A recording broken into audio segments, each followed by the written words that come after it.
നമ്മൾ കേൾക്കാൻ പോകുന്നത് ബ്ലഡ് എന്ന കൊറിയൻ ഡ്രാമയുടെ 23ാമത്തെ എപ്പിസോഡാണ്. വീഡിയോയിലോട്ട് പോണതിന് മുമ്പ് ലൈക്ക് ചെയ്യാത്തൊരു ലൈക്ക് ചെയ്തോളൂ, ഹൈപ്പ് ചെയ്യാത്തൊരു ഹൈപ്പ് ചെയ്തോളൂ. എന്നാ പിന്നെ നമുക്ക് വീഡിയോയിലോട്ട് പോയാലോ. എപ്പിസോഡിന്റെ ആരംഭത്തിൽ സൈക്കോ ഡോക്ടറിനെ വില്ലനും വില്ലന്റെ ടീംസും പിടിച്ചോണ്ട് വന്നിട്ടുണ്ട്. വില്ലന്റെ മുമ്പിൽ എറിഞ്ഞു കൊടുക്കുകയാണ്. അതുപോലെ തന്നെ അടിയാള് സൈക്കോനെ നല്ല രീതിയിൽ ഉപദ്രവിക്കുന്നുണ്ട്. എന്തായാലും ജൂനിയർ പെൺകുട്ടി പറഞ്ഞു കൊടുത്താണ് ഇവന്റെ സ്വഭാവം ഇങ്ങനെയൊക്കെയാണെന്ന്. അതുകൊണ്ടായിരിക്കും ഇത്രയും രീതിയിൽ അടിച്ചത്. വില്ലൻ മതിയാക്കാൻ പറയുന്നുണ്ട്. ഇവൻ ചെയ്തതിനെല്ലാം ഇവൻ തിരിച്ചു കൊടുക്കണമെന്ന് വില്ലൻ സൈക്കോനോട് പറയും. സൈക്കോ അടി കൊണ്ട് അനങ്ങാൻ പറ്റാതെ അവിടെ കിടക്കുകയാണ്. കട്ട് ചെയ്താൽ നമ്മുടെ കൂട്ടുകാരനെ കാണിക്കുമ്പോൾ അവനെ കാണാനായിട്ട് കൂട്ടുകാരി വന്നിട്ടുണ്ട്. എന്തോ ഒരു ഫയല് കൊടുക്കാനായിട്ടാണ്. ഇവർ ചെയ്യുന്ന എക്സ്പെരിമെന്റിന്റെ ഫയല് കൊടുക്കാനായിട്ടാണ്. പിന്നെ ഒരു കാര്യം പറയാനുണ്ട്, ഇവർ 2 എക്സ്പെരിമെന്റ് ചെയ്യുന്നുണ്ട്. ഒന്ന് വില്ലന് വേണ്ടിയിട്ട് എക്സ്പെരിമെന്റ് ചെയ്യുന്നതും പിന്നെ വാമ്പയറിൽ നിന്ന് ഹ്യൂമൻ ആവുന്ന എക്സ്പെരിമെന്റും. വില്ലൻ ഹീറോനോട് കണ്ടുപിടിക്കാൻ പറഞ്ഞ മരുന്ന് വേറൊന്നുമല്ല, ഈ വാമ്പയറിന്റെ മരുന്ന് കുത്തിവെക്കുന്ന സമയത്ത് രോഗികൾ പെട്ടെന്ന് വയലന്റ് ആവുകയാണ്. ആ വയലന്റിനെ നിർത്താനായിട്ട് പറ്റുന്ന ഒരു മരുന്ന് കണ്ടുപിടിക്കാനാണ് പറഞ്ഞിട്ടുള്ളത്. അപ്പൊ ഇവർ 2 എണ്ണം ചെയ്യുന്നുണ്ട്. പക്ഷെ ഹീറോ വില്ലന്റെ എക്സ്പെരിമെന്റ് വലുതായിട്ട് ചെയ്യുന്നൊന്നുമില്ല.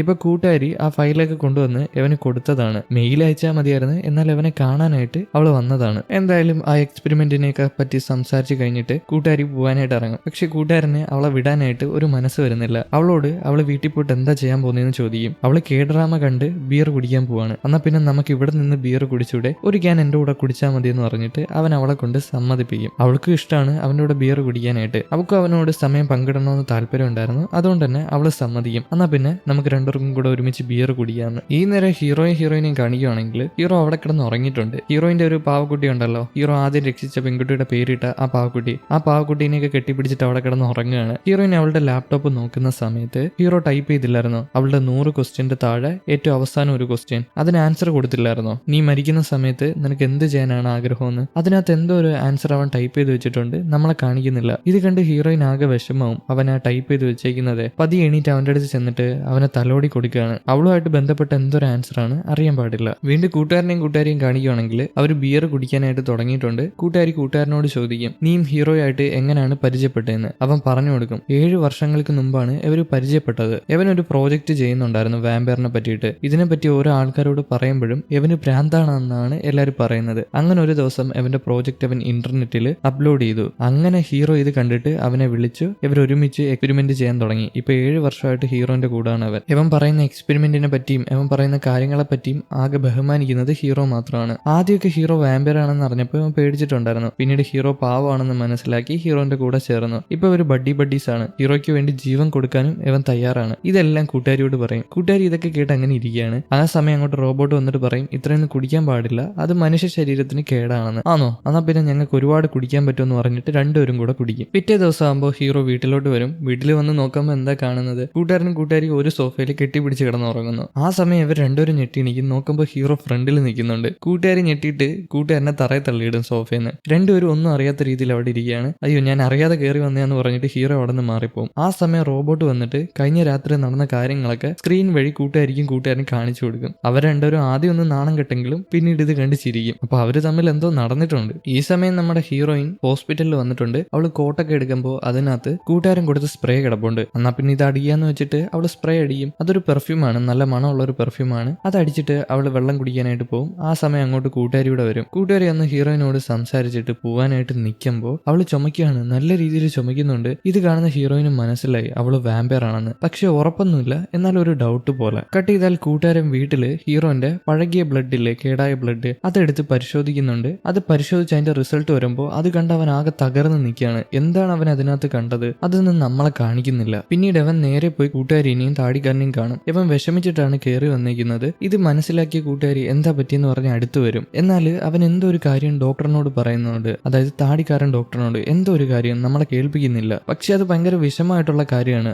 അവനും എവർക്കും. എന്തായിരിക്കും ആ വിഷമം? ഇതേ നേരം വില്ലൻ സൈക്കോ ഡോക്ടറിനെ വിളിച്ചു വരുത്തിയിട്ടുണ്ട്. സൈക്കോ ഡോക്ടറും വില്ലനും ഇപ്പോൾ ഒരുമിച്ചാണ് വർക്ക് ചെയ്യുന്നത്. സൈക്കോ ഡോക്ടറിനെ കൊന്നിട്ടില്ല. സൈക്കോ ഡോക്ടറിനോട് ഒരു കാര്യം ചെയ്യാനായിട്ട് പറയുന്നുണ്ട്. ഇന്ന് രാത്രിക്കുള്ളിൽ ഹീറോന്റെ വീട്ടിലുള്ള കമ്പ്യൂട്ടറിലെ എല്ലാ ഡേറ്റയും കളക്ട് ചെയ്യാനായിട്ട്. ഹീറോന്റെ എക്സ്പെരിമെന്റ് ഇല്ലേ, വാമ്പയറിൽ നിന്ന് ഹ്യൂമൻ ആവുന്നത്, അത് കളക്ട് ചെയ്യാനായിട്ട് പറയും. പക്ഷെ അത് കൂട്ടുകാരൻ കൊടുക്കത്തില്ല. ഇനി കൂട്ടുകാരൻ അത് കൊടുത്തില്ലെങ്കിൽ കൂട്ടുകാരനെ തട്ടിക്കളഞ്ഞിട്ട് അത് എടുത്തോണ്ട് വരാൻ പറയുന്നുണ്ട്. അതിന് സൈക്കോ ഡോക്ടറും സമ്മതിക്കും. ഇവൻ കണ്ണിച്ചോരയില്ലാത്തവനാണ്, എന്ത് വേണമെങ്കിലും ചെയ്യും. ഇതിനുശേഷം കൂട്ടുകാരൻ ഹീറോനെ കാണാൻ വന്നിട്ടുണ്ട്. അവന്റെ വിഷമങ്ങളൊന്നും പുറത്ത് കാണിക്കുന്നില്ല. ഹീറോനോട് നല്ല രീതിയിൽ സന്തോഷപ്പെട്ടിട്ടാണ് പെരുമാറുന്നത്. ഹീറോനോട് ഒരു സ്ഥലത്തോട്ട് വരാൻ പറയും. കാരണം ഹീറോന്റെ ബർത്ത്ഡേ അടുത്ത ആഴ്ച വരുവാണ്, അതിന് ഗിഫ്റ്റ് വാങ്ങാനായിട്ട്. എന്റെ കൂടെ വാന്ന് പറഞ്ഞ് ഹീറോനെ വിളിച്ചൊരു തുണിക്കടയിൽ വരും. അവന് തുണി എടുത്ത് കൊടുക്കാനായിട്ട്. അടുത്ത ആഴ്ചയാണ് ബർത്ത്ഡേ വരുന്നത്. വാങ്ങിക്കുന്നത്. എന്നാൽ ഈ ആഴ്ച അവൻ വാങ്ങിച്ചു കൊടുക്കുന്നുണ്ട്. എന്നിട്ട് ഓരോ ഡ്രസ്സായിട്ട് ഹീറോന്റെ അടുത്ത് ഇടാൻ പറയും. അതുപോലെ തന്നെ ഹീറോ ഇടും. പിന്നെ ഹീറോയിനും കൂടെ കൂട്ടുകാരൻ ഡ്രസ്സ് വാങ്ങുന്നുണ്ട്. ഹീറോയിനെയും അവൻ ഒരുപാട് ഇഷ്ടമാണ്. ഒരു ചേച്ചിയും ചേട്ടനെയും പോലെയാണ് അവൻ കാണുന്നത്. അതുകൊണ്ട് തന്നെ ഹീറോയിനും ഡ്രസ്സ് വാങ്ങിച്ചിട്ടുണ്ട്. ഇതിന്റെ എല്ലാം ബില്ല് കൊടുക്കുന്നത് അവനാണ്. ആ സമയം ഹീറോന്റെ ഫോണിലോട്ട് ഒരു മെസ്സേജ് വരുന്നുണ്ട്, ഹീറോയിൻ അപകടത്തിലാണെന്ന്. ഇത് കണ്ട് കൂട്ടുകാരനോട് കാര്യം പറഞ്ഞിട്ട് അവൻ അവിടെ നിന്ന് കൂട്ടുകാരനെ ഒറ്റയ്ക്കാക്കിയിട്ട് ഇറങ്ങി പോവാണ്. കൂട്ടുകാരൻ ഒറ്റയ്ക്കായല്ലോ. അവൻ അങ്ങനെ നടന്നു പോകുന്ന സമയത്ത് പെട്ടെന്ന് തന്നെ കുറെ വാമ്പേഴ്സ് എന്ന് അവനെ വളയാണ്. അതിന്റെ കൂട്ടത്തിൽ തന്നെ ആ സൈക്കോ ഡോക്ടർ ഉണ്ട്. അതായത് ഇവനെ തട്ടിക്കൊണ്ടു പോകാനായിട്ട് അവർ പ്ലാൻ ഇട്ടതാണ്. അങ്ങനെ ഹീറോനെ അവന്റെ കീഴിൽ നിന്ന് മാറ്റിയതാണ്. മനസ്സിലായോ? ഈ നേരം ഹീറോ ഓടിപ്പടച്ച് ഹീറോയിന്റെ വീട്ടിൽ വന്ന് നോക്കുമ്പോൾ ഹീറോയിന് കുഴപ്പമൊന്നുമില്ല, അവള് സേഫ് ആണ്. ഹീറോയിന് കുഴപ്പമൊന്നുമില്ലല്ലോ. അതുകൊണ്ട് തന്നെ ആകെ സമാധാനപ്പെട്ട് അവിടെ നിൽക്കുമ്പോൾ ഹീറോന്റെ ഫോണിലോട്ട് ഒരു കോള് വരും. വിളിച്ചത് സൈക്കോ ഡോക്ടറാണ്. നിന്റെ കൂടെയുള്ള കൂട്ടുകാരനെ നിനക്ക് വേണോടാ, നിന്റെ കൂട്ടുകാരൻ എന്റെ കസ്റ്റഡിയിലുണ്ട്, അവനെ ഞാൻ കൊല്ലട്ടോ. അതുമല്ല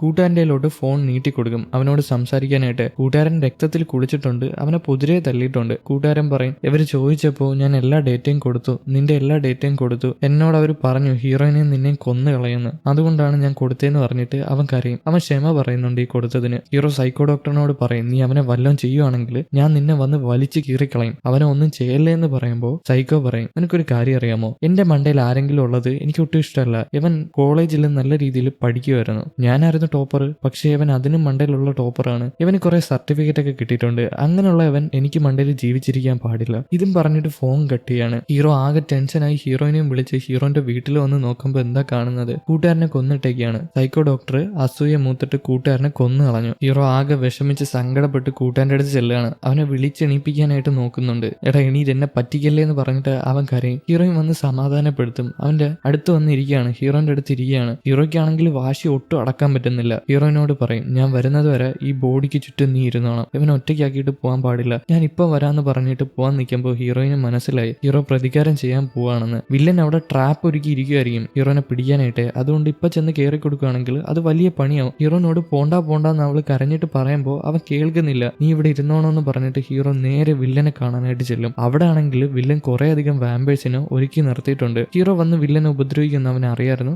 അതുകൊണ്ട് തന്നെ ഒരുക്കി നിർത്തിയിരിക്കുന്നതാണ്. കൂടെ തന്നെ സൈക്കോ ഡോക്ടർ ഉണ്ട്. ഹീറോയ്ക്ക് നല്ല വാശിയാണ്. ഹീറോ ഫൈറ്റ് ചെയ്യാനായിട്ട് തുടങ്ങും. അവിടെ തന്നെ കുറെ വാമ്പേഴ്സ് ഉണ്ട്. ഈ വാമ്പേഴ്സിന് ഹീറോന്റെ മുമ്പിൽ പിടിച്ചു നിൽക്കാൻ പറ്റുന്നില്ല. ഹീറോ ഒരുപാട് പവർഫുൾ ആണ്, എല്ലാത്തിനെയും അടിച്ച് ദൂരോട്ട് തെറിപ്പിക്കുകയാണ്. പക്ഷെ അവന്മാർ അടങ്ങില്ല. ഹീറോന് 5-6 പേര് കുറെ അധികം സൂചി കൊണ്ടുവന്ന് കുത്തും. പക്ഷെ ഹീറോ മരിക്കില്ല. അവന്റെ ബോഡിക്ക് പ്രതിരോധ ശേഷി കൂടുതലാണ്. ആ മരുന്നൊന്നും അവന്റെ ശരീരത്തെ ഏകത്തില്ല. പക്ഷെ അവന്റെ ശരീരത്തിന് ഒരുപാട് വീക്കാക്കി കളഞ്ഞു. അവൻ അവിടെ ഇരിക്കുകയാണ്. വില്ലൻ അവനോട് പറയും, നീ ഒരുപാട് കൊള്ളാലോ, ഒറ്റ ഇഞ്ചക്ഷൻ എടുത്താൽ തന്നെ ആൾക്കാർ മരിച്ചു പോകും, ഒരു വാമ്പയർ മരിച്ചു പോകും, പക്ഷെ നീ മരിക്കുന്നില്ല, അതിനർത്ഥം നീ അടിപൊളിയാണ്. പക്ഷെ എന്റെ മുമ്പിൽ നിന്റെ വിളച്ചിലൊന്നും വേണ്ട. നിന്നോട് ഞാൻ പറഞ്ഞായിരുന്നു എന്റെ എക്സ്പെരിമെന്റ് കംപ്ലീറ്റ് ആക്കാനായിട്ട്. വാമ്പയറിന്റെ വൈറസ് കുത്തിവെക്കുമ്പോൾ ആൾക്കാർ ഒരുപാട് വയലന്റ് ആവും, അത് നിർത്താനായിട്ട് മരുന്ന് കണ്ടുപിടിക്കാൻ പറഞ്ഞായിരുന്നോ? എന്നിട്ട് നീ അതിന് എക്സ്പെരിമെന്റ് ചെയ്യുന്നില്ല, പകരം നീ കളിച്ച് നടന്നു. നിന്റെ വാമ്പയറിൽ നിന്ന് ഹ്യൂമൻ ആവുന്ന എക്സ്പെരിമെന്റ് ചെയ്തുകൊണ്ട് നടന്നു. അങ്ങനെ ആയിരുന്നെങ്കിൽ നിന്റെ കൂട്ടുകാരൻ മരിക്കത്തില്ലായിരുന്നു, ഞാൻ പറഞ്ഞത് കേട്ടിരുന്നെങ്കിൽ. ഇനി നീ ഞാൻ പറയുന്നത് കേട്ടില്ലെങ്കിൽ നിന്റെ കൂടെയുള്ള ബാക്കിയുള്ളവരുടെ അവസ്ഥ എല്ലാം എങ്ങനെയായിരിക്കും? എല്ലാരും ഞാൻ തീർത്തുകൊണ്ടിരിക്കും. ഹീറോയ്ക്കാണെങ്കിൽ യുവമാരെ എല്ലാരെയും കൊല്ലണമെന്നുണ്ട്, പക്ഷെ അവൻ അതിനുള്ള ആരോഗ്യമില്ല. ആ സമയം വില്ലൻ ഫോൺ എടുത്ത് ഒരാളെ വിളിക്കും. അത് മറ്റാരുമല്ല, വേറൊരു വാമ്പയർ ആണ്. ഹീറോയിനെ നിരീക്ഷിക്കാനായിട്ട് ഏൽപ്പിച്ച വാമ്പയർ. സാർ, ഞാൻ ഹീറോയിനെ കൊല്ലട്ടോന്ന് ആ വാമ്പയർ ചോദിക്കും. ഇതേക്കുന്ന ഹീറോയ്ക്ക് മനസ്സിലായി അവനെ ഇങ്ങോട്ട് മാറ്റിയിട്ട് ഹീറോയിനെ ഉപദ്രവിക്കാനുള്ള പരിപാടിയായിരുന്നെന്ന്. ഇനിയിപ്പോ ഹീറോയിനെ ഉപദ്രവിക്കണ്ടെങ്കിൽ വില്ലൻ പറയുന്നത് പോലെ ഹീറോ എക്സ്പെരിമെന്റ് ചെയ്യണം. അതിന് സമ്മതമാണെന്ന് ഹീറോയിനോട് ചോദിക്കുമ്പോൾ അവനൊന്നും മിണ്ടുന്നില്ല. ഹീറോയിനെ ഒന്നും ചെയ്യല്ലേ, നിങ്ങൾക്ക് വേണ്ടതെല്ലാം ഞാൻ ചെയ്തു തരാമെന്ന് ഹീറോ പറയും. പക്ഷെ എക്സ്പെരിമെന്റ് ചെയ്യാന്ന് അവ സമ്മതിക്കുന്നില്ല. അതുകൊണ്ട് തന്നെ വില്ലൻ ഹീറോയിനെ ഒന്നും ചെയ്യണ്ടെന്ന് പറയും. ഹീറോ ആകെ തളർന്ന് വിഷമിച്ചിട്ട് തിരിച്ച് വീട്ടിൽ വരുമ്പോൾ ഹീറോയിന് കുഴപ്പമൊന്നുമില്ല, അവൾ അവിടെ തന്നെ നിൽപ്പുണ്ട്. ഹീറോ ആകെ വിഷമിച്ചിട്ട് ഹീറോയിന്റെ അടുത്ത് വന്നിട്ട് അവളെ കെട്ടിപ്പിടിക്കും. നിനക്കൊന്നും പറ്റിയില്ലല്ലോ എന്ന് ചോദിച്ചിട്ട്. പക്ഷെ അവളോട് കാര്യം പറയുന്നില്ല. പിന്നീട് ഹീറോയിനും കൂടെ മരണപ്പെട്ട് കിടക്കുന്ന കൂട്ടുകാരന്റെ അടുത്ത് ചെല്ലും. അവന്റെ കൈ പിടിച്ചിട്ട് ഹീറോ അവനോട് ക്ഷമ പറയും. അടുത്ത ജന്മമെങ്കിലും ഹീറോന്റെ അടുത്ത് വരാതെ എവിടെയെങ്കിലും ദൂരെ പോയി ജനിക്ക്, എന്റെ അടുത്ത് വരുവാണെങ്കിൽ നീ ഇനി മരണപ്പെടുമെന്ന് പറഞ്ഞിട്ട് അവൻ അവിടെ ഇരുന്ന് കരയാണ്. ഇത് കാണുന്ന ഹീറോയിന് സങ്കടം സഹിക്കാൻ പറ്റാതെ ഹീറോയിനെ കെട്ടിപ്പിടിച്ച് സമാധാനപ്പെടുത്തും. പിറ്റേ ദിവസം ജൂനിയർ പെൺകുട്ടി വില്ലനെ കാണാനായിട്ട് വന്നിട്ടുണ്ട്. വില്ലനോട് ദേഷ്യപ്പെടണമെന്നുണ്ട്, എന്നാൽ അങ്ങനെയൊന്നും ചെയ്യാൻ പറ്റില്ല. വില്ലൻ ക്രൂരനായി മാറിക്കൊണ്ടിരിക്കുകയാണ്. ജൂനിയർ പെൺകുട്ടിയോട് പറയും, ഹീറോ എക്സ്പെരിമെന്റ് ചെയ്യാൻ പറഞ്ഞിട്ട് അവൻ ചെയ്തില്ല, അതുകൊണ്ട് തന്നെ അവനെ ഓർമ്മിപ്പിക്കാൻ വേണ്ടിയിട്ട് ഞാൻ അവന് കൊടുത്തൊരു സമ്മാനമാണ്, അല്ലാതെ വേറൊന്നുമില്ല. ഇനി അവൻ എക്സ്പെരിമെന്റ് ചെയ്യാതിരുന്നാൽ അവന്റെ ഓരോ ആൾക്കാരായിട്ട് മരിച്ചുകൊണ്ടിരിക്കും. കട്ട് ചെയ്താൽ ഹീറോനെ കാണിക്കുകയാണെങ്കിൽ ഹീറോ താടിക്കാരനെ വന്ന് കണ്ടിട്ട് കാര്യം പറയാണ്. താടിക്കാരൻ വാമ്പയറിൽ നിന്ന് ഹ്യൂമൻ ആവുന്ന മരുന്ന് കണ്ടുപിടിക്കാനുള്ള തിരക്കിലാണ്. അപ്പൊ അത് കുറച്ച് നാളത്തേക്ക് മാറ്റിവെച്ച് ഹീറോനെ കൂടെ സഹായിക്കുമെന്ന് ചോദിക്കും. എന്നാൽ താടിക്കാരൻ അത് നിരസിക്കുന്നില്ല. ഹീറോന്റെ അവസ്ഥ മനസ്സിലാക്കിയിട്ട് ഹീറോന്റെ കൂടെ നിൽക്കാന്ന് പറയുന്നുണ്ട്. നീ ഒന്നും പേടിക്കണ്ട, നിന്റെ കൂടെ എന്ത് വന്നാലും ഞാനുണ്ടെന്ന് പറഞ്ഞ് ഹീറോനെ സമാധാനപ്പെടുത്തും. പിന്നീട് ഹീറോ, ഹീറോയിൻ, കൂട്ടുകാരി ഇവർ മൂന്നുപേരും കൂടെ വീട്ടിൽ കൂടുകയാണ്. ഹീറോ കൂട്ടുകാരന്റെ ഫോട്ടോ എടുത്തു വെച്ച് സങ്കടപ്പെട്ട് നിൽക്കുന്നുണ്ട്. കൂട്ടുകാരിക്ക് സങ്കടം അടക്കാൻ പറ്റുന്നില്ല. അവര് തമ്മിൽ റിലേഷനിലായതായിരുന്നു. കൂട്ടുകാരി മാറിയിരുന്ന് കരയാണ്. ഹീറോയിൻ കൂടെ തന്നെ ഇരുന്ന് സമാധാനപ്പെടുത്തുന്നുണ്ട്. ഇവരെങ്ങനെ വിഷമപ്പെട്ട് നിൽക്കുമ്പോൾ അങ്ങോട്ട് റോബോട്ട് വരും. റോബോട്ട് കൂട്ടുകാരൻ നേരത്തെ റെക്കോർഡ് ചെയ്ത് വെച്ചിരുന്ന ഹീറോന്റെ ബർത്ത്ഡേക്ക് കാണിക്കാൻ പറഞ്ഞിരുന്ന ഒരു വീഡിയോ കാണിച്ചു കൊടുക്കും. അവൻ അതിനകത്ത് സംസാരിക്കുകയാണ്. ഹീറോ ഇപ്പൊ ഒറ്റയ്ക്കല്ല, ഹീറോന്റെ കൂടെ കുറെ ആൾക്കാരുണ്ട്. നല്ല കൂടെ വർക്ക് ചെയ്യുന്ന ആൾക്കാരുണ്ട്, സ്നേഹമുള്ള ആൾക്കാരുണ്ട്, ഹീറോയിൻ ഉണ്ട്. അവനിപ്പോ കമ്മിറ്റഡ് ആണ്. അതുകൊണ്ട് നീ ലൈഫിൽ ഒറ്റയ്ക്കല്ല, ഒരിക്കലും വിഷമിക്കാൻ പാടില്ല. ഞാൻ പെട്ടെന്ന് തന്നെ നിനക്ക് വേണ്ടിയുള്ള മരുന്ന് കണ്ടുപിടിക്കാന്നാണ് അവൻ അതിനകത്ത് പറഞ്ഞിട്ടുള്ളത്. ഹീറോയിനും കൂട്ടുകാരിയും ഇതൊക്കെ കണ്ടിട്ട് ആകെ തകർന്ന് അവിടെ നിന്ന് പോവാണ്. പിറ്റേ ദിവസം ഹീറോയിൻ ഹോസ്പിറ്റലിൽ വരും. നേരെ വന്ന് മാനേജറിനെ കാണും. മാനേജറിനോട് പറയും, നിങ്ങൾക്ക് ഈ ഹോസ്പിറ്റലിൽ വേണമെങ്കിൽ എത്രയും പെട്ടെന്ന് തന്നെ എന്റെ അച്ഛനെയും അമ്മയും കൊന്ന ആൾക്കാരുടെ ഡീറ്റെയിൽസ് എനിക്ക് കൈമാറിയിരിക്കണം. ഇല്ലെങ്കിൽ നിങ്ങളുടെ കാര്യത്തിൽ ഞാൻ തീരുമാനം ഉണ്ടാക്കും. നിങ്ങളെ പോലീസിനെ കൊണ്ട് പിടിപ്പിക്കുമെന്ന് പറഞ്ഞ് ഹീറോയിൻ ദേഷ്യപ്പെട്ട് അവിടെ നിന്ന് ഇറങ്ങിപ്പോകും. ഇവർക്ക് എന്ത് ചെയ്യണമെന്ന് അറിയാൻ പാടില്ല. ഇവർ ആ ഡീറ്റെയിൽസ് കൊടുക്കുന്നില്ല. പിന്നീട് ഹീറോയിൻ പോയി കാണുന്നത് ജൂനിയർ പെൺകുട്ടീനെയാണ്. ജൂനിയർ പെൺകുട്ടിക്ക് നല്ല വിഷമമുണ്ട്. വില്ലനെ ചതിക്കുന്നത് പോലെയാണ്, എന്നാൽ ഇവരോട് ദ്രോഹം ചെയ്യുന്നത് പോലെയാണ്. ഹീറോയിൻ സമാധാനപ്പെടുത്തും, നീ വില്ലനെ പോലെ ഒരു മോശപ്പെട്ട ആളല്ല, ഇനി അവൻ്റെ ജോലി ചെയ്യാൻ പാടില്ല, വില്ലനിൽ നിന്ന് മാറി നിൽക്കുന്നതായിരിക്കും നല്ലതെന്ന്. എന്നാൽ ജൂനിയർ പെൺകുട്ടിക്ക് അതൊരിക്കലും കഴിയത്തില്ല. നമുക്ക് ഇവിടെ വെച്ച് സംസാരം നടത്താം. ഇനി ഞാൻ നിങ്ങളോട് സംസാരിക്കില്ല. അടുത്ത പ്രാവശ്യം നിങ്ങളെ കൊല്ലാൻ വരുന്നത് ഞാനായിരിക്കും. അതുകൊണ്ട് ഹീറോന്റെ കൂടെ എപ്പോഴും നിൽക്കണം. എനിക്ക് നിങ്ങളെ കൊല്ലാൻ കഴിയില്ല. പിന്നെ എനിക്ക് നിങ്ങളോടൊരു കാര്യം പറയാനുണ്ട്. നിങ്ങളുടെ കൂടെ ഉള്ള ആൾക്കാർ തന്നെയാണ് നിങ്ങളെ കൊല്ലാനായിട്ട് ശ്രമിക്കുന്നത്. പ്രത്യേകിച്ച് മാനേജറിനെ ഒന്ന് സൂക്ഷിച്ചോ. നിങ്ങളെ കൊല്ലാനായിട്ട് അവർ കൊട്ടേഷൻ കൊടുത്തിട്ടുണ്ടെന്ന് പറഞ്ഞിട്ട് ജൂനിയർ പെൺകുട്ടി അവിടെ നിന്ന് ഇറങ്ങി പോവാണ്. ഇത് കഴിഞ്ഞിട്ട് ഹീറോയിനെ പോയി കാണും. ഹീറോയിനോട് കാര്യം പറയും. ഹീറോയിൻ ഞെട്ടിപ്പോകുന്നൊന്നുമില്ല മാനേജർ ഹീറോയിനെ കൊല്ലാൻ ശ്രമിക്കുമെന്ന് അറിഞ്ഞപ്പോഴേ. കാരണം അവള് ഇത് നേരത്തെ പ്രതീക്ഷിച്ചിട്ടുണ്ടായിരുന്നു. ഈ ഹോസ്പിറ്റലിൽ കിട്ടാൻ വേണ്ടിയിട്ട് എന്ത് തെണ്ടിത്തരം വേണമെങ്കിലും അവർ കാണിക്കുമെന്ന് ഹീറോയിൻ അറിയായിരുന്നു. ഹീറോയിന് കുഴപ്പം വല്ല ഉണ്ടോന്ന് ഹീറോ ചോദിക്കും. കാരണം അവൾ അത്രയും തളർന്നു പോയി കാണത്തില്ലേ. എന്നാൽ അവൾക്ക് കുഴപ്പമൊന്നുമില്ല. പിന്നീട് ഹീറോ ഓപ്പറേഷൻ ചെയ്യാനായിട്ട് പോകും. മണ്ടേ നിന്ന് വില്ലൻ വിളിക്കും, എവിടെ പോകാന്ന് ചോദിച്ചിട്ട്. എന്നാൽ ഹീറോ ഇതൊന്നും മൈൻഡ് ചെയ്യാതെ അവിടെ നിന്ന് മാറിപ്പോവാണ്. അവന് താല്പര്യമില്ല വില്ലനോട് സംസാരിക്കാനായിട്ട്. രാത്രി ആവുന്ന സമയത്ത് ഹീറോയിൻ വീട്ടിൽ വന്നിട്ട് അവളുടെ ലാപ്ടോപ്പ് ചെക്ക് ചെയ്യാണ്. അതിനകത്ത് ഹീറോ ടൈപ്പ് ചെയ്ത് വെച്ചിരിക്കുന്നത് അവൾ കാണും. നമ്മളെ കാണിക്കുന്നുണ്ട്. ഹീറോയിന്റെ മരണത്തിന് മുമ്പുള്ള അവസാനത്തെ ആഗ്രഹം എന്താണെന്നറിയാമോ? അവൻ ഇഷ്ടപ്പെട്ട ഒരാളുമായിട്ട് അവന് സൺറൈസ് കാണണം. അതാണ് അവന്റെ ആഗ്രഹം. അവൻ ഇഷ്ടപ്പെട്ട ആൾ ആരാണ്? ഹീറോയിനാണ്. അവന് മറ്റാരും ഇല്ലല്ലോ. ആ നേരം ഹീറോയിന്റെ കയ്യിൽ ഒരാൾ വന്ന് പിടിക്കും. രണ്ടുപേരുണ്ട്. ഒന്ന് ജൂനിയർ പെൺകുട്ടിയും മറ്റേത് അടിയാളുമാണ്. ഹീറോയിനെ തട്ടിക്കൊണ്ടു പോകാനായിട്ടാണ് വന്നേക്കുന്നത്. ഇനി എന്തുണ്ടാവുമായിരിക്കും? ഈ നേരം ഹീറോ ഓപ്പറേഷനൊക്കെ കഴിഞ്ഞിട്ട് ഹീറോയിനെ ഫോൺ വിളിച്ച് നോക്കുന്നുണ്ട്. എന്നാൽ അവൾ ഫോൺ എടുക്കുന്നില്ല. അവൾ ബിസിയാണ്. അതുകൊണ്ട് തന്നെ ഹീറോ വെപ്രാളപ്പെട്ട് അവൾക്ക് എന്ത് പറ്റി കാണുമെന്ന് അറിയാൻ പാടില്ലാതെ ഓടിപ്പോവാണ്. ഇതേ നേരം മാനേജറിനും ഈ ഫോട്ടോ കിട്ടുന്നുണ്ട്. ഹീറോയിനെ തട്ടി കാറിന്റെ ഡിക്കിയിൽ ഇട്ടേക്കാണ് ബോധം കെടുത്തിട്ട്. ഇത് കാണുന്ന അവർക്ക് ചെറിയ വിഷമാവുന്നുണ്ട്. എന്നാലും അവരാണ് ഹീറോയിനെ കൊല്ലാനായിട്ട് ഏർപ്പെടുത്തിയിരിക്കുന്നത്. കട്ട് ചെയ്താൽ ഹീറോ നേരെ വില്ലനെ കാണാനായിട്ട് വന്നിട്ടുണ്ട്. അവിടെ തന്നെ കുറെ അടിയാൾക്കാരൊക്കെ നിൽപ്പുണ്ട്. വില്ലൻ ഹീറോയിനെ അകത്തോട്ട് കയറ്റി വിടാൻ പറഞ്ഞതുകൊണ്ട് തന്നെ ഹീറോ അകത്ത് കയറിപ്പോവും. ഹീറോയിൻ എന്ത് ചെയ്തെന്ന് ചോദിക്കുമ്പോൾ ഹീറോയിനെ അവൻ തട്ടിക്കൊണ്ടുപോയി ഒളിപ്പിച്ച് വെച്ചേക്കാണ്. ഹീറോ എത്രയും പെട്ടെന്ന് ആ ഒരു മരുന്ന് കണ്ടുപിടിച്ചാൽ മാത്രമേ ഹീറോയിനെ വെറുതെ വിടത്തുള്ളൂ. അതും പറഞ്ഞിട്ട് വില്ലൻ ഹീറോയിനെ മിരട്ടുന്നുണ്ട്. എന്നാൽ ഹീറോ പേടിക്കുന്നൊന്നുമില്ല. ഇതൊന്നും മൈൻഡ് ചെയ്യാതെ ഹീറോ അവിടെ നിന്ന് ഇറങ്ങിപ്പോവും. ആകെ വിഷമിച്ചിട്ട് വില്ലനോട് വിഷമം അഭിനയിക്കുന്നത് പോലെ ഇറങ്ങിപ്പോവും. പുറത്തോട്ട് പോകുമ്പോൾ അവന്റെ മുഖത്തൊരു ചിരിയുണ്ട്. കാരണം മറ്റൊന്നുമല്ല, ഹീറോയിനെ തട്ടിക്കൊണ്ട് പോയെങ്കിലും ഹീറോയിനെ ഹീറോന്റെ വീട്ടിലാണ് കൊണ്ടുവന്നേക്കുന്നത്. അടിയാളും ജൂനിയർ പെൺകുട്ടിയും കൂടെ മനസ്സ് മാറിയിട്ട് ഹീറോയിനെ വെറുതെ വിട്ടതാണ്. അവർക്കാരെയും ഉപദ്രവിക്കാനായിട്ടൊന്നും മനസ്സില്ലായിരുന്നു. അതുകൊണ്ടാണ് അങ്ങനെ ചെയ്തത്. ഹീറോയിൻ ജൂനിയർ പെൺകുട്ടിയോട് ചോദിക്കും, ഇങ്ങനെയൊക്കെ ചെയ്താൽ നിങ്ങൾക്ക് പ്രശ്നം വരത്തില്ലേ? വില്ലൻ നിങ്ങളെ ഉപദ്രവിക്കത്തില്ലേ എന്ന്. എന്നാൽ ജൂനിയർ പെൺകുട്ടി, അതൊന്നും കുഴപ്പമില്ല, എന്നെ വില്ലൻ ഉപദ്രവിക്കത്തൊന്നുമില്ല, അത് ഞങ്ങൾ നോക്കിക്കൊള്ളാം എന്ന് പറഞ്ഞ് ഹീറോയിനോട് സേഫ് ആയിട്ട് ഇരിക്കാനായിട്ട് പറഞ്ഞിട്ട് അവിടെ നിന്ന് ഇറങ്ങിപ്പോവും. ഹീറോയിന് അടിയാളും ജൂനിയർ പെൺകുട്ടിയും കൂടെ ഒരുമിച്ച് കളിച്ചിട്ടാണ് ഇവിടെ ആക്കിയിരിക്കുന്നത്. കട്ട് ചെയ്താൽ ഹീറോ താടിക്കാരനെ കാണാനായിട്ട് വന്നിട്ടുണ്ട്. താടിക്കാരൻ ഒരു കാര്യം വിഷമപ്പെട്ട് പറയും. കൂട്ടുകാരൻ ഒരു കാര്യം കണ്ടുപിടിച്ചിട്ടുണ്ടായിരുന്നു. അത് താടിക്കാരനോട് പറഞ്ഞിട്ടുണ്ടായിരുന്നല്ലോ. അതെന്താണെന്ന് ഹീറോയിനോട് പറയും. അത് മറ്റൊന്നുമല്ല, വാമ്പയറിൽ നിന്ന് ഹ്യൂമൻ ആവാൻ പറ്റും. ആ മരുന്ന് കണ്ടുപിടിക്കാൻ പറ്റും. പക്ഷേ അത് ഒരാളുടെ ശരീരത്ത് മാത്രമേ ചെയ്യാൻ പറ്റൂ. എന്ന് വെച്ചാൽ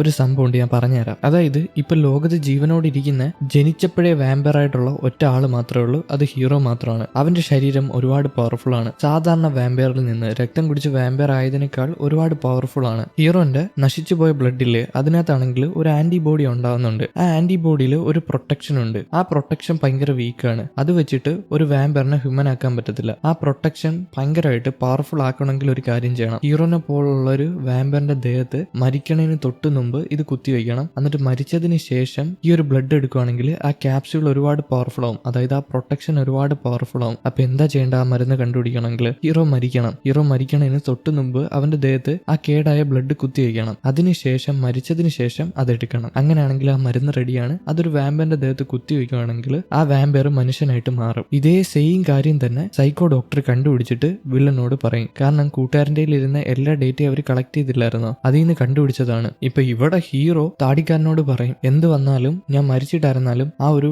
ബ്ലഡ് സാമ്പിൾ വെച്ചിട്ട് മരുന്ന് കണ്ടുപിടിക്കണം, എന്റെ ജീവൻ കൊടുത്താലും കുഴപ്പമില്ല, അതൊന്ന് ചെയ്തു തരുമെന്ന്. എന്നാൽ താടിക്കാരനെ കൊണ്ട് അത് ഒരിക്കലും കഴിയത്തില്ല, എന്നെ കൊണ്ട് കഴിയില്ല, ഇനി ഒരു ജീവൻ കൊടുക്കാനായിട്ട് കഴിയില്ല എന്ന് പറഞ്ഞ് അയാൾ സങ്കടപ്പെടും. ഹീറോനോട് അത് ചെയ്യണ്ടെന്ന് പറയും. കാരണം ഹീറോ മരിച്ചു പോകത്തില്ലേ. എന്നാൽ ഹീറോയ്ക്ക് അത് കിട്ടിയേ പറ്റത്തുള്ളൂ. ഹീറോ വാശി പിടിക്കുന്നുണ്ട്, പക്ഷെ താടിക്കാരൻ ചെയ്തു കൊടുക്കത്തില്ല. വീണ്ടും വില്ലനെയും സൈക്കോനെയും കാണിക്കുകയാണെങ്കിൽ സൈക്കോ ഈ കാര്യങ്ങളൊക്കെ പറഞ്ഞു കൊടുത്തു. പിന്നെ വില്ലന് ആവശ്യമുള്ള ചെറിയ കാര്യങ്ങളൊക്കെ ചെയ്തു കൊടുത്തു. ഇപ്പം വില്ലന് കുറെ കാര്യങ്ങളൊക്കെ കിട്ടിയല്ലോ. ആ സമയം അങ്ങോട്ട് അടിയാള് വരും. അടിയാളിനോട് പെട്ടെന്ന് തന്നെ പറയും, നമുക്ക് ആവശ്യമുള്ളതെല്ലാം കിട്ടിക്കഴിഞ്ഞു, ഇനി അവനെ അങ്ങ് തീർത്തേക്കാൻ. അടിയാള് അവനെ കൊല്ലാനായിട്ട് പിടിക്കുന്നുണ്ട്. ഇനിയിപ്പം അവനെ കൊല്ലുവോ അറിയാൻ പാടില്ല. എന്തായാലും ഇതും കാണിച്ചുകൊണ്ടാണ് 23ാമത്തെ എപ്പിസോഡ് ഇവിടെ അവസാനിച്ചിരിക്കുന്നത്. എന്നാൽ പിന്നെ അടുത്ത എപ്പിസോഡുമായിട്ട് കാണാം. അതിനു മുമ്പ് ലൈക്ക് ചെയ്യാത്തവർ ലൈക്ക് ചെയ്തോളൂ, ഹൈപ്പ് ചെയ്യാത്തവർ ഹൈപ്പ് ചെയ്തോളൂ. അപ്പോൾ ഓക്കെ, ബൈ.